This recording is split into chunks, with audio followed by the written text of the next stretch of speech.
Assalamualaikum warahmatullahi wabarakatuh. Sebelumnya perkenalkan, nama saya Muhammad Firza dengan NIM 1232060039. Baik, judul yang saya ambil adalah kecerdasan buatan dalam pertanian. Baik, rumusan masalah pada artikel yang saya ambil dan PowerPoint yang saya buat ini, yang pertama adalah bagaimana kita mengetahui AI itu berperan dalam pengembangan pertanian. Lalu bagaimana pengendalian hama dan penyakit pada pertanian dengan menggunakan AI. Kita lanjut ke pembahasannya. Yang pertama, pengendalian hama dan penyakit tanaman. Ada beberapa cara yang dapat dilakukan, yaitu dengan monitoring berbasis citra, pengelompokan dan identifikasi tanaman, lalu pengendalian mekanis. Lalu ada pengelolaan irigasi dan pemupukan. Yang pertama itu pengambilan keputusan. Yang dimaksud di sini adalah AI yang mengambil keputusan tentang pengumpulan data cuaca untuk nantinya diolah, bagaimana pengelolaan irigasi dan pemupukan yang optimal dengan cuaca yang sedang turun atau yang sedang dilalui oleh tanaman tersebut. Lalu ada optimisasi proses. AI dapat secara real time mengoptimalkan penggunaan air, pupuk sehingga menciptakan lingkungan tanam yang efisien, produktif, dan ramah lingkungan. Ketiga hal itu sangat penting karena mengingat tanah kita saat ini mulai berkurang potensinya atau mulai memburuk gitu ya keadaannya. Lalu ada reduksi biaya. Karena tadi ada optimisasi proses, ada optimisasi yang membuat efisien, produktif, dan ramah lingkungan, maka akan berpengaruh pada biaya. Dengan efisiennya misalkan pupuk yang digunakan, maka biaya yang dikeluarkan pun akan jauh lebih efisien pula. AI ini dapat membantu mengoptimalkan jumlah air dan pemupukan yang diperlukan sehingga mengurangi biaya dan meningkatkan produktivitas. Lalu ada pengelolaan hama dengan kecerdasan buatan.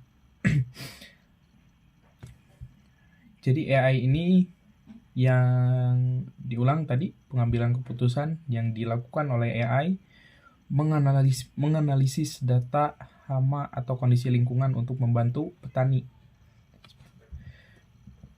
Lalu ada pemantauan dan deteksi. AI yang digunakan untuk memantau dan mendeteksi adanya serangan hama secara dini. Jadi tidak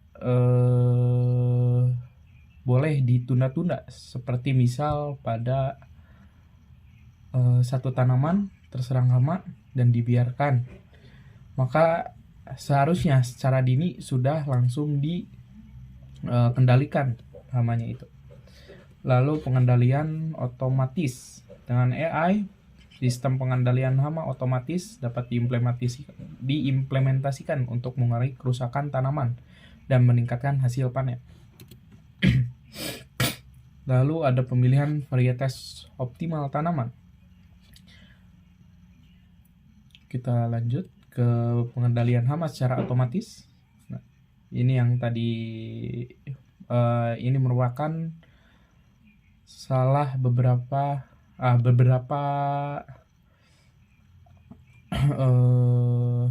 metode yang digunakan secara otomatis. Jadi tidak menggunakan tenaga manusia. Ada pengendalian hama secara otomatis, penyiraman tanaman secara otomatis, lalu ada alat monitoring hidroponik yang bernama Simonocorit. Lalu prediksi cuaca dan perubahan iklim. AI ini dapat meramal cuaca ya, seperti BMKG gitu. lalu prediksi pola tanam, penerapan energi yang terbarukan. Nah, namun ada keuntungan, ada kerugian dalam pengimplementasian AI ini di dalam pertanian. Yang pertama adalah biaya yang mahal.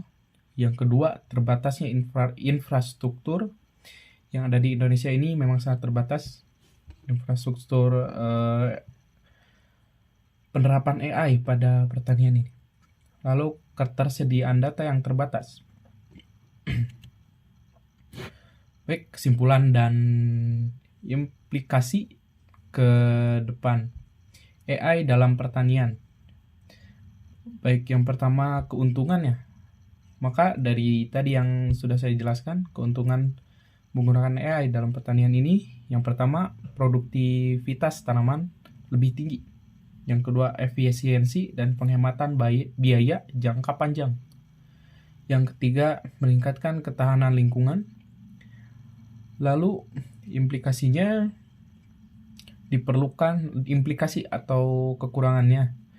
Diperlukan akses dan ketersediaan data yang luas yang kita mungkin tidak cukup memilikinya. Yang kedua, peningkatan infrastruktur dan teknologi. Keempat, penyebarluasan pengetahuan mengenai AI ke seluruh petani. Biaya awal yang diperlukan termasuk mahal. Baik. Mungkin seperti itu yang bisa saya sampaikan. Terima kasih. Wassalamualaikum warahmatullahi wabarakatuh.